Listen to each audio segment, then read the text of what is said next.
Bismillahirrahmanirrahim. Dear students, Assalamu alaikum. Welcome to the course of Mobile Application and Development CS417. It's lecture number 16 and today we will discuss about menus and pickers. So here is today's agenda, a small overview, and after that we will see an app bar with options menu. What are the context menu, how we create context menus in Android Studio in an app, and after that we will study about pop-up menus and then dialogues, and after that pickers. So today's lecture is all about different menus and pickers. So these PowerPoint slides has been taken for teaching and learning purposes under Creative Commons Attribution 4.0 International License, and is provided by Android Developers Training by Google. Here's the link. You can go to this link and visit it and see different tutorials that is relevant to the Android development. So let's start an overview. There are different types of menus in Android application. You can see the first one, which is called app bar with options menu.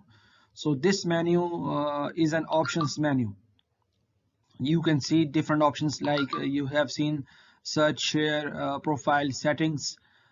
Different options are seen in this menu, and you can choose only one option from the given menu. So the second is a context menu. You can see a context menu. A context menu is a menu in a graphical user interface that appears upon user interaction. So when you interact with the menu by clicking mouse button such as right click, then you will see this menu. A context menu offers a limited set of choices that are available in the current state or context of the operating system or application to which the menu belongs. Similarly, to the context menu, there is another menu which is called contextual action bar.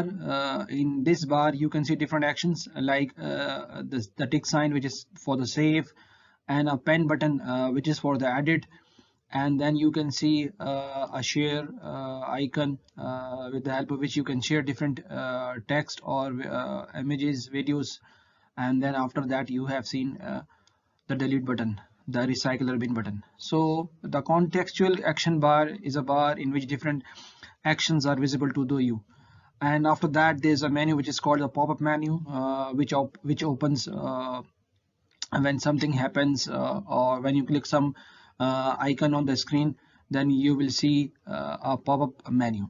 So these are the types of menus. The first one is the app bar with options menu. The second one is a context menu. When you use your mouse and click with the help of the mouse, such as right click, so this menu will open. The third one is the contextual action bar, in which you can see different actions on the contextual bar, and after that you will see a pop-up menu. When you click on any button, such as you want to delete something, a pop-up menu will open and will show you confirmation message. Similarly, there are other menus which we call dialogues and pickers. If you have used scripting such as Java scripting or VB scripting before, you have seen these dialogues before. The first one is the alert dialog. You can see that the alert dialog shows different warning messages to the user, and after that there is a date picker.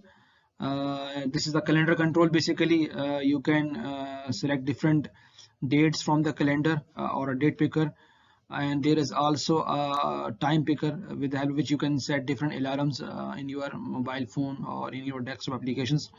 You have seen these menus before, but in the context of Android application development, you will see how we use these menus. So let's discuss the first menu which is called app bar with options menu. What is app bar? Bar at top of each screen, same for all devices. Usually you have seen these bars in your mobile phones, and this bar is called an app bar. Okay, this is an app bar, and in this bar you have different options like this is the navigation icon, three straight lines. This is shows navigation icon to open navigation drive. Okay, and the second one is the title of the current activity, in which screen you are currently in. It will be shown over here, and icons for options menu items like search bar, or if you want to rate something, then the heart symbol will appear over there. And then this is called action overflow button for the rest of the options menu. This is for space saving. So these are all different options in the app bar, such as navigation bar, title of the current activity, options menu items like searching and rating, and the other one is the action overflow button for the rest of the options menu. So what is the options menu? When you click on that triple dots, an option menu will appear. Action icons in the app bar for important items. This is for what this screen is showing over there. Okay, action icons in the app bar for important items that will appear in the options menu. And tap the three dots, the action overflow button, to see the options menu number 2. When you click on these buttons, another menu will open, and it will appear on the right corner of the app bar. For navigating to other activities and editing app settings, you can use these options menus or action overflow buttons for changing different settings and editing app settings, etc. Now, how we adding options menu?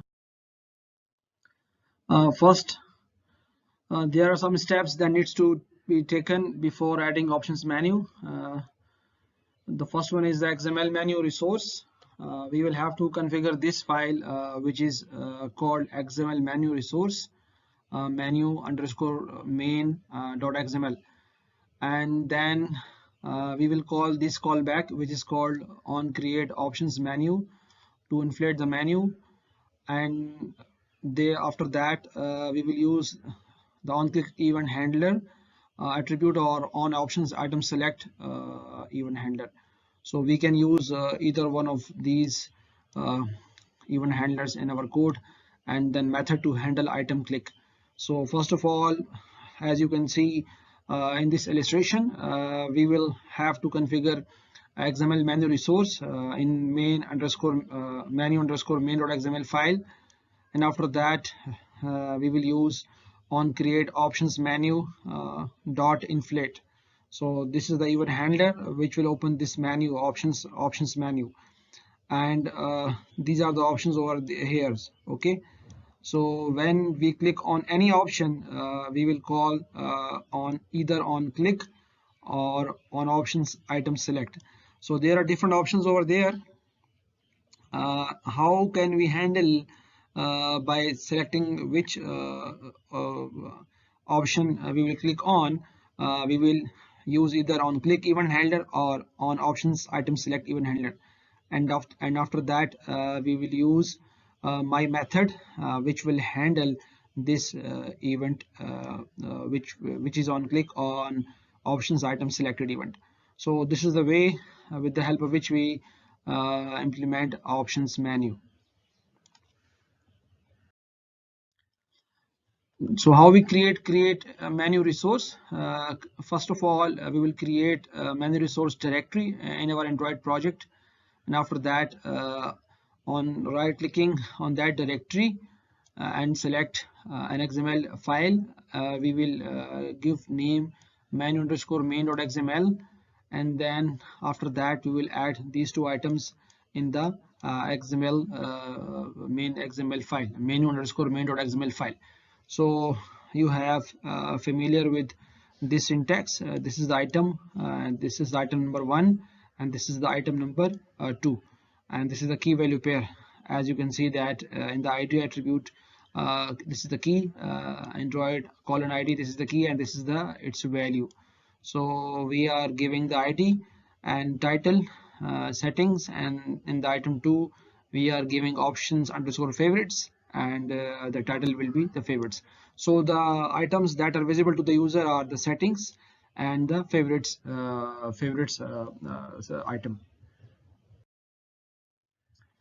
And then after that we will create a callback function in our activity, which is on create options menu callback. We will override this function by mentioning that it is a public function, and it will return the boolean value, and this is the name of the function, and it will take a menu as an object. Okay, this is a menu as an object. As you can see, this callback takes a menu object, and this is starting braces and this is the ending braces. In that we will call another method, static method, which is called get menu inflator dot inflate, and it takes resource.menu dot underscore main and a menu object which is over here, and after that it will return a true. As you can see, this is the return type, a boolean, and we are going to return a value of true. How we add icons for menu items? Right click on a drawable, which is a folder in your project directory, and choose new and image asset. Try this by yourself. You will see that you can add different icons on your different menu items. This is a very simple step. This is a small assignment for you. Go to your project or create any project in Android Studio and try to add icons for your menu items. This is a very simple steps. You can find this traveler folder, and on that folder right click on new image asset, and then action bar and tab items, and then rest of the steps are given below. So go there and try to add some items by your own. So this is the XML view, add menu item attributes. You can see when you have added items on your menu item, different icons, you will see the code like this. This is the key, and this is its action underscore favorites, drawable IC underscore favorite, and then order category 30. So these are different menu items that are visible into the your menu. So how can we override an option item selected function? We have two functions. One is on click and the other one is on options item selected function, or even handler. We can override it like in this fashion. It will take a menu item object, and here you can see we have used switch statements. Okay, we have used a switch statement. First of all, it will get an item ID, and after, on the basis of this item ID, we have performed different actions. Okay, if the r.id.action underscore settings, then we will call this method which is show settings and return true. Similarly, if the item ID is action underscore favorites, we will call this function which is called show favorites and then return true.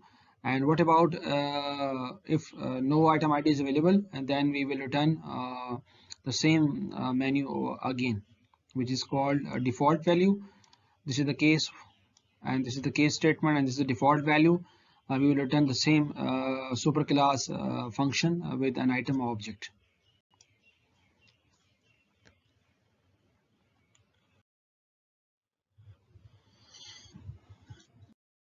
So what are the contextual menus? Allow users to perform actions on selected view, and it can be deployed on any view. This is the advantage, and most often used for items in recycler view, grid view, or other view collections. So we will study this recycler view later on. You have always seen a grid view before, another view collections. So we will see how this contextual menu will appear in any activity or view. Types of contextual menus. The first one is called floating context menu, and the second one is called contextual action mode. Uh, Long press on a view, we will see this is the requirement that we press a button in the long way, and user can modify view or use it in some fashion, and user performs actions on one view at the time. And the second one is called contextual action mode. Temporary action bar in place of or underneath app bar. You can see that this is the main action bar, and below it there are different options that are visible to you. So action items affect the selected view elements, and user can perform actions on multiple view elements at once. So these are two types of contextual menus. One is called the floating menu, and the other one is called contextual action mode.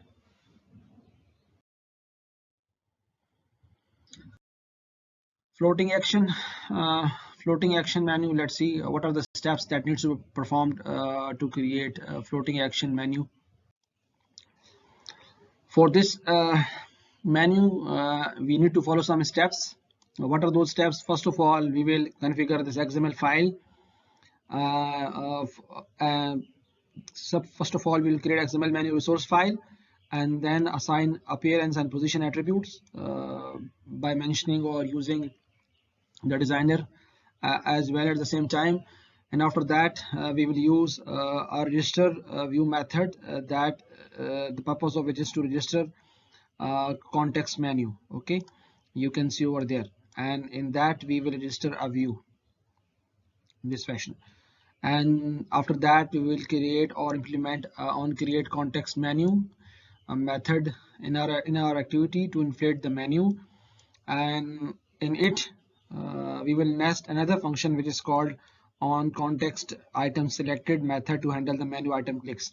There are different items over there, so this needs to be coded as well. When user select any item, so what will be the next phase? So to handle this scenario, we will use this on context item selected function, and then we will perform or add another method which is called on my method, which deals with this event. So create method to perform action for each context menu item. So there are different context menu items. When we click on that, we need to code this behavior as well in a function which is called on create context item selected. And when this function will be called, we will write another function, user defined function, which is called my method or some other name, with the help of which you can add you can handle different item options. So how we create a menu resource? This is the name of the file, and these are different items. This is the ID, and this is the text, and this is the order in category. This is the category order, or I can say this is the index of this item ID. This is 10. Okay, and this is the second item, which this is the ID, and this is the title, and this is the index or item ID. We can call this an item ID. Okay, this order and category, this is an item ID, this is the 10, and this is the 20. Now let's move on and see how we register a view to a context menu. In on create callback of the activity, we will register this view dot on create context menu listener to the view.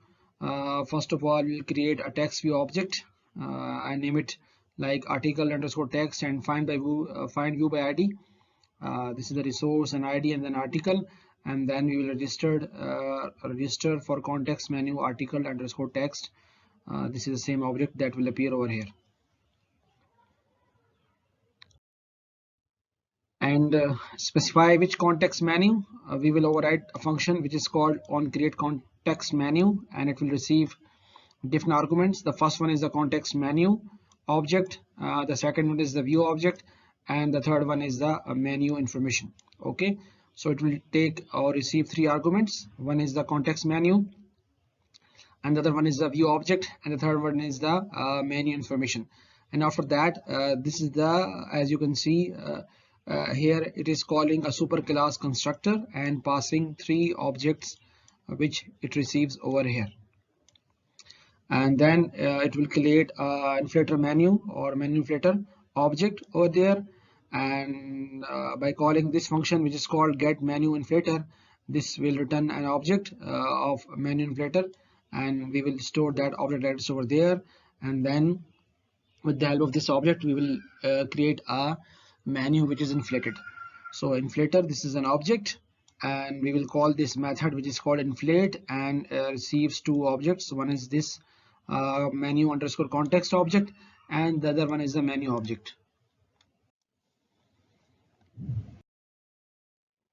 And this is the method which is called on create context item selected method, or a callback.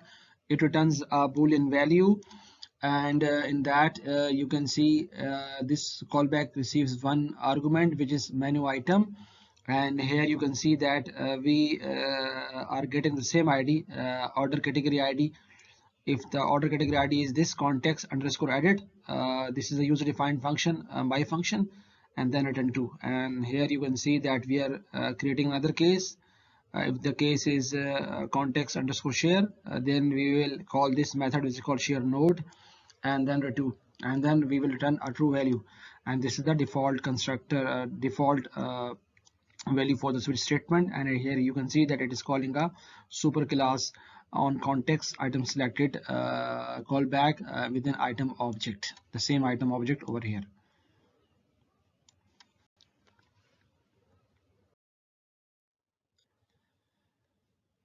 Now it's a contextual action bar turn. What is a contextual action bar turn, and what is an action mode? A user interface mode that lets you replace parts of normal UI interactions temporarily. For example, selecting a section of text or long pressing an item could trigger action mode. So this is an action mode. When we select a text or long pressing an item, this will trigger an action mode, and as a result some action method will be called. So action mode has a life cycle. The action mode will start with this method which is start action mode, for example in the listener, and in that we will see that there is an interface which is called action mode.callback that provides lifecycle methods that we can override. So what are those methods? The first method is on create action mode method. It takes two arguments. One is called action mode, and the second one is the menu. The second method is on prepare action mode method.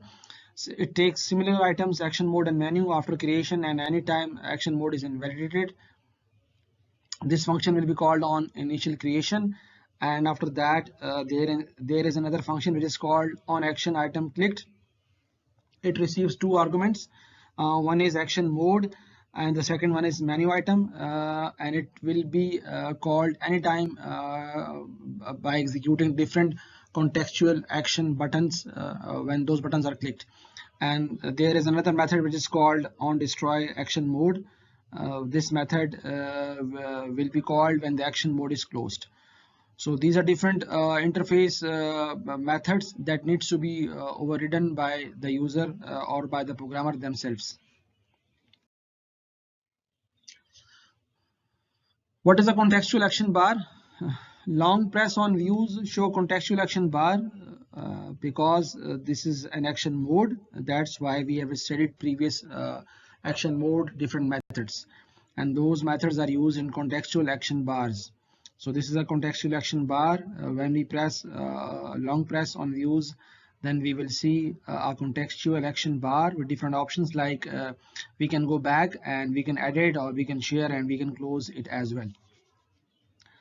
Contextual action bars have some actions. The first one is edit, then share, and then delete. You can see over there as well, and left arrow icon on the left side, and action bar is available under user tabs. Done. Okay ji.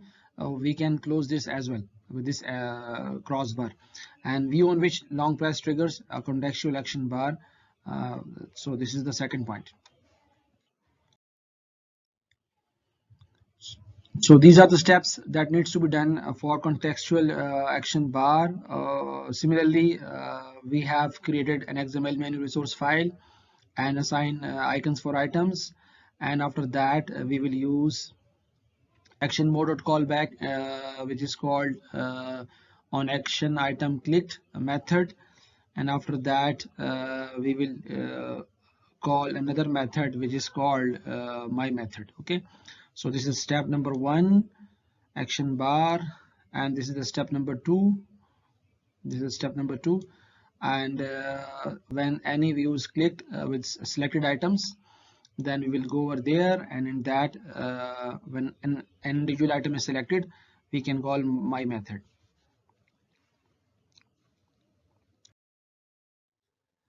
And use set long click listener for a long presser. When we pressed on a long basis, then we can use this function which is called set on long click listener. It is a private function. This is the private variable which is called action mode. Is a class, and this is an object, and it is a private object, and in on create we will call a view. We will first find a view where this article is placed by calling this function find view by id, and after that we will use this view object, and on that we call this method set on long click listener. We new view on click listener object, and after that we will create another method which is called on long click, and this method will take a view object and it will return a boolean value. So if the action mode is not equal to null, then it will returns false. Otherwise the action mode is equal to main activity dot this dot start action mode and action mode callback function. This will be called over there, and then view dot selected set selected true, and after that we will return a value which is called true. So this is the closing opening braces, and this is the closing braces, and this is the callback end over here. This callback will end over here. Okay,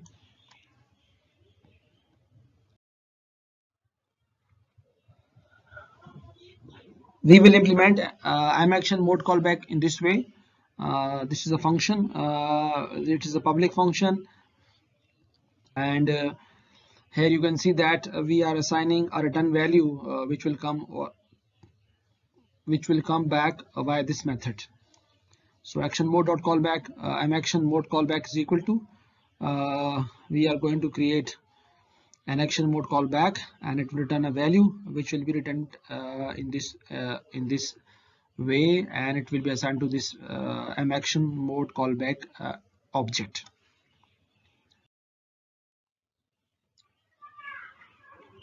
So this is the on create action mode method. It will take two objects. One is called the action mode object, and the second one is called the menu item. It will take or create a menu inflator object, and will get the mode, and after that it will create an inflated menu with the help of these objects. This is the object number 1, and this is the object number 2, and it will return a value of true when it is done.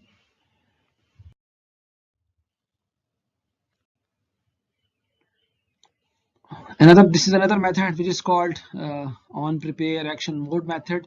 It is called each time action mode is shown, and it is always called after on create action mode, but we can use or called this multiple times if action mode is invalidated. This is the syntax. We need to override this in our code. The first one is on prepare action mode method. It will take two arguments. The first one is the action mode object, and the second one is menu item, and it will return a value false. It will return this false if nothing is done. So these are different methods you can use in your code and create different menus accordingly. These are the implementation details regarding on action item clicked method. This method is called when user selects an action such as delete or edit or update actions in your menu bars, and it will handle clicks in this method. So this is the syntax of this method. This is the name of the method. It takes two arguments. One is called action mode object, and the other one is menu item. And these are the switch statements with the help of which we can get different item IDs, and we can perform different actions accordingly. There is another method which is called on destroy action mode method, and it is called when user exits the action mode. And the syntax of this function is over there. It will take an object which is called action mode object, and then it will set that action mode object as null. So let's talk about pop-up menu. Uh, as its name suggests, this is a pop-up menu, and it always shows a vertical list of items anchored to a view, typically anchored to a visible icon. Like in this fashion, you can see this is a pop-up menu that will open when a user clicks an icon on the view, and it has some actions as well, but the actions should not directly affect view content. Option menu or flow icon that opens options menu, and then in for example in email app, reply all and forward relate to email message but do not affect or act on the message. So this is the purpose of this pop-up menu.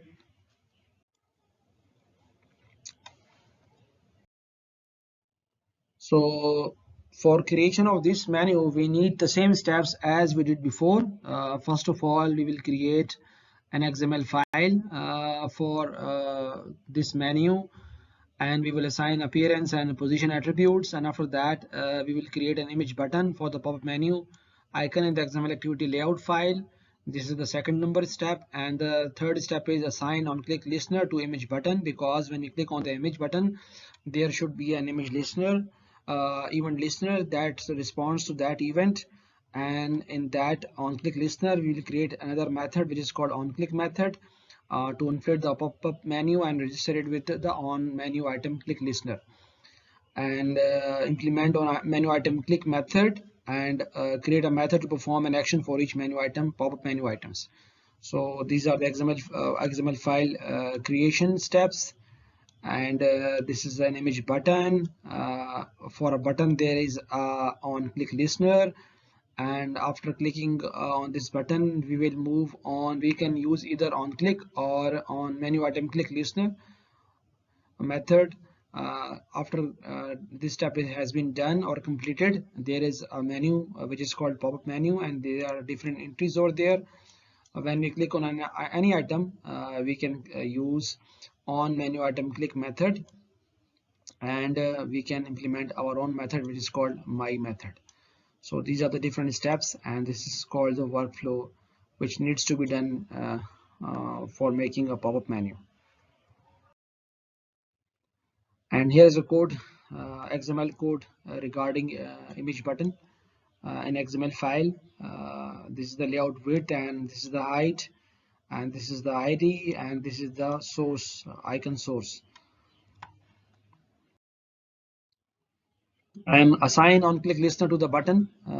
This is the private. This image button is the private button, and this is an object of this image button, and it is equal to here you can see that we are typecasting image button. And first of all we will find a view by ID, and then find this button underscore pop-up, and in on create function we can call this function which is called on create with the help of this button, this object. Okay, and set on click listener new view dot on click listener function, and then define whatever you want to do, you can write over there. And this is the on click method. It is receiving a view object and creating a pop-up menu with main activity dot this and image button, and then create a menu inflator object.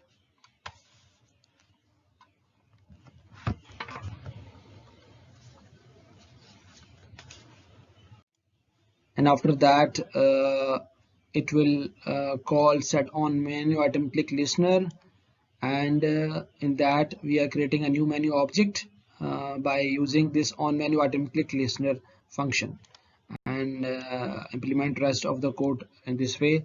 And this is the last statement. It will be executed at last and a menu will be shown.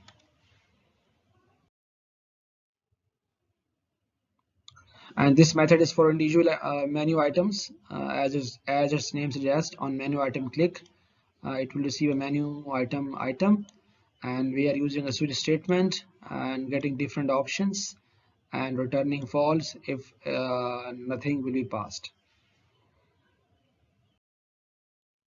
So let's talk about dialogues.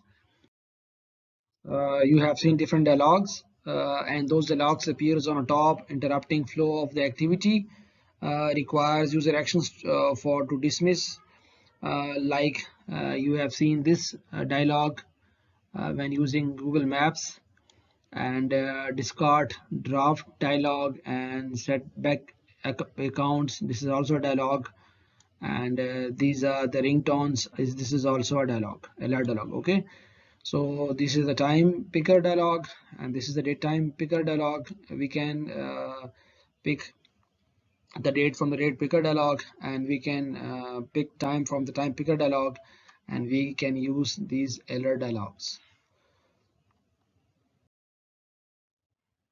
So how can we create an alert dialog? Alert dialog can show a title. This is the title, you can see, and this is the text or content area, and these are the action buttons. So you can see that this is the content area and these are the action buttons. So these are alert dialogs. Okay, this one or this one, they are the same in functioning. So these are all the coding stuff that needs to be done in order to implement those dialogues.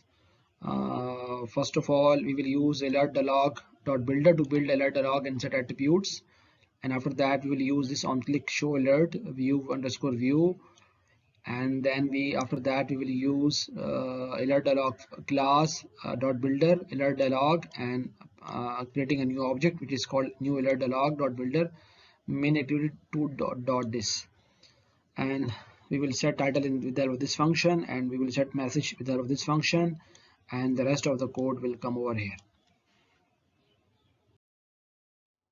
Set the button actions. So the first one is set positive button, the second one is set neutral button, and the third one is set negative buttons. So for alert dialog there are three buttons. The first one is a positive button, neutral button, and the negative button. So let's see what is a positive button. This is for OK by default, and this is a second object, and on that we will receive an on click event handler, and in that we will receive or pass two arguments. One is called dialog interface dialog, and the other one is integer which, and when user clicked on OK button, what will be the next step that needs to be done. So same pattern will be used for set negative button or set neutral button. So these are the pickers. One is called the date picker dialog, and the second one is called the time picker dialog. So let's see the code. What is the code? Use dialog fragment to show a picker. How we create this picker which is called time picker? For that we will use a class which is called dialog fragment to show this picker, and dialog fragment is a window that floats on top of activity window. So this is the main functionality of the dialog, that it always floats on top of the activity window. And what is a fragment? A fragment is like a mini activity within an activity. You can say this fragment a nested activity, and it manages its own life cycle, and it receives its own input events, and it can be added or removed while parent activity is running. We can add multiple fragments, and multiple fragments can be combined in a single activity, and these fragments can be reused in more than one activity. So you can call fragments a mini activity or a nested activity that comes always in another activity. So this is the code how we create our date picker dialog. You can see it by yourself and try out how can we add different dialog boxes. So this is the code, same code, and then we can learn more by visiting these links. You can go by yourself and try to see more details regarding these classes. So this is all about today's lecture regarding menus and pickers. Although it is full of code and there are so many functions in this lecture, but I would like to recommend you that you can understand this lecture by dragging and dropping different menus and pickers in your any app, and see how these different menus and pickers can work. If you have any questions, you can email me on my email address, and in your next lecture we will see more topics which will enhance your programming skills, inshallah.